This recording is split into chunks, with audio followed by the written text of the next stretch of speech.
Drug abuse has been the undoing of many young people in the country, with a 2018 mental health survey by the Rwanda Biomedical Center showing that 1.6% of the youth in the country suffer from drug and alcohol-related disorders. However, for the Rwandan government, the youth, delinquents or not, are all part of the country's future. In efforts to rehabilitate drug addicts and help them become productive members of the society, the Rwandan government established the IWAWA Rehabilitation Center. We have embarked on the long journey to IWAWA Rehabilitation Center.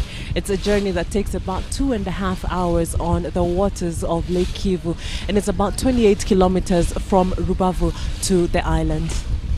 IWAWA Rehabilitation Center is located on a small, beautiful island within Lake Kivu in Rutsiro district in Rwanda's western province.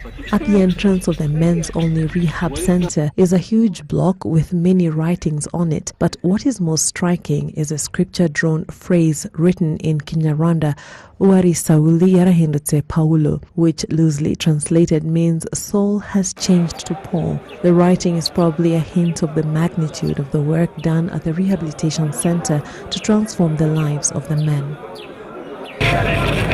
The day for the men begins at 4:30 a.m. While some sweep the compound, others prepare the cups for breakfast. After the chores, breakfast is served.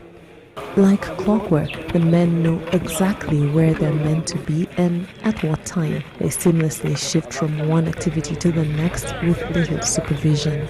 It's about 7:40 and we are at IWAWA Rehabilitation Center. Seated right behind me are more than 4,000 trainees who are being rehabilitated in this center. They've just had their breakfast and right now they are seated at an assembly where they'll be given instructions to follow throughout the day.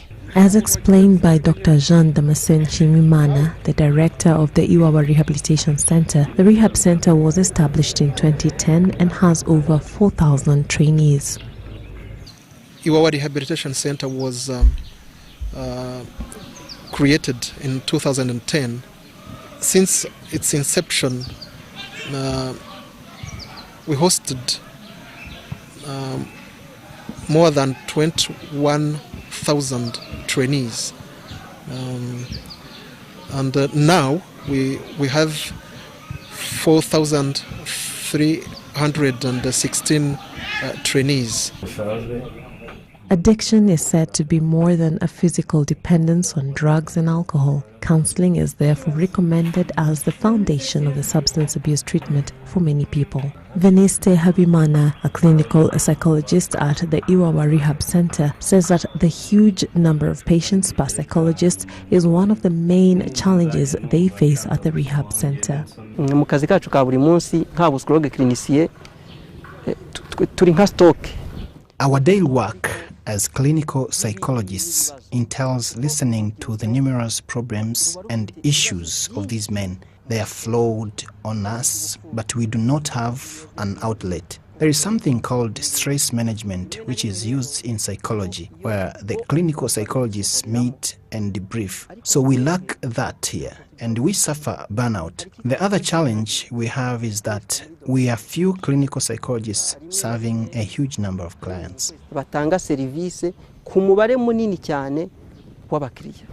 As a result of substance abuse, some of the men at the rehab center have health challenges including tuberculosis, hepatitis, HIV/AIDS, and hemorrhoids, among others. Those that are sick receive medical care and have a special meal plan that includes taking milk every day.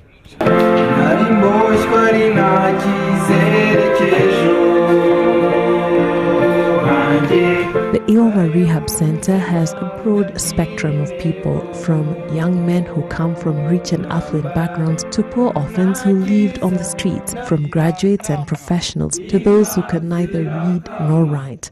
However, they all have one common denominator: drug abuse. It's my hope is my place is more cases. Meet Antoine Dushimimana, aka Young Ton.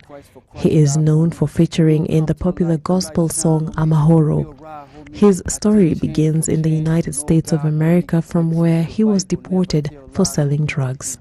I follow the life that was in the U.S. where youth today watching movies and videos, and they realize what 50 Cent would do. He actually lived that way, and I watched those kind of videos. I wanted to live that life, the expensive life, so the luxury life, what they call it. And I want to have nice cars, and I want to be able to look good in public, in society. And so I went there, look for money in hard way, in a fast way, actually, that's what we say. And I started selling drugs. I started getting into drugs by selling. I started into wrong crowds. So I got caught up in the system. Yeah. So the system didn't want me there. Yeah. So they decided to deport me to Rwanda. So because at the time I wasn't U.S. citizen yet. Yeah. So the last place I can come is back home. Back home. Yeah. When you came here, what was life like? What did you get into drugs as well? When I got here, life was hard. You know, life was hard, and because I have left everything that I love, it was behind me. The time came where I was like, you know what, I don't care no more. You know what I'm saying? I don't care. So ain't nobody here to watch me. So let me do whatever. So that doing whatever led me to do drugs. Theophile Hakizimana is a telecoms engineer who has worked with different companies and even had the privilege of being part of the team that built the renowned Kigali Convention Center. However, as he explains, he lost it all to alcohol and drug abuse.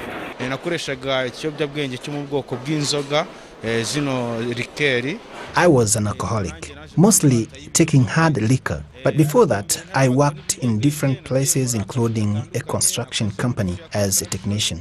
Afterwards, I worked with another company that provided lighting to the residential homes, and I also had the privilege to work with the Turkish team that was building the Kigali Convention Center as a technician. But because of alcoholism, I found myself in IWAWA.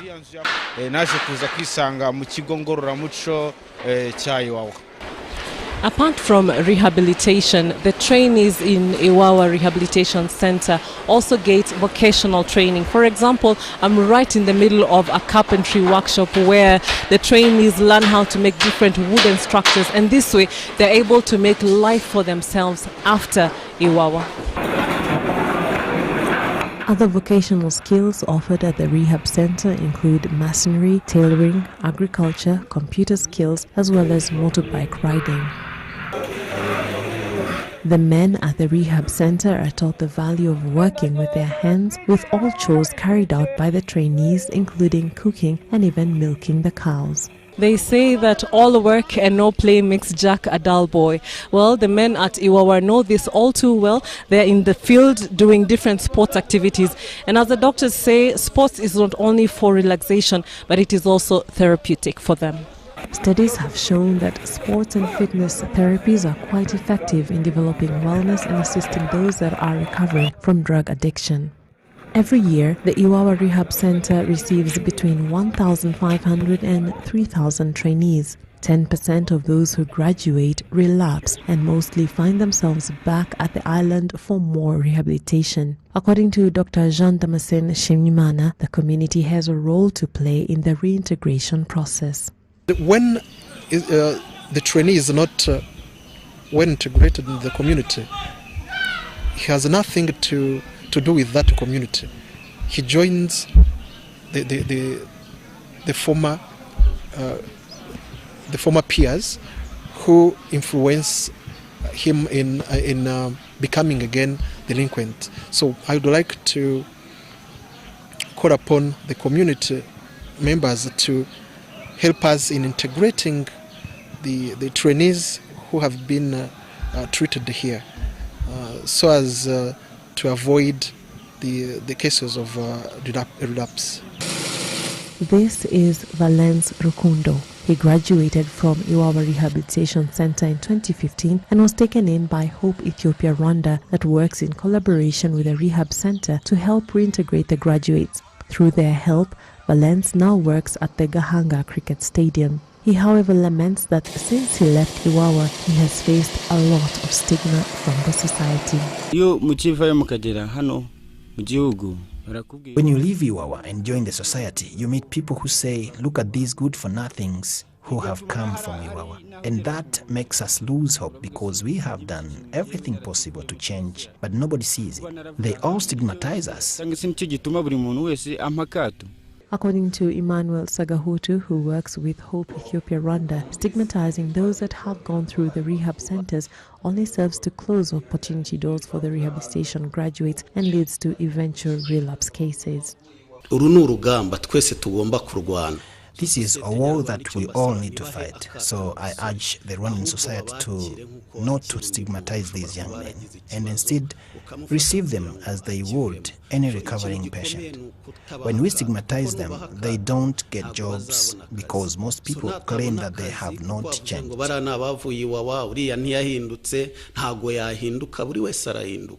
It's been a long day full of activities for the young men at the IWAWA Rehabilitation Center.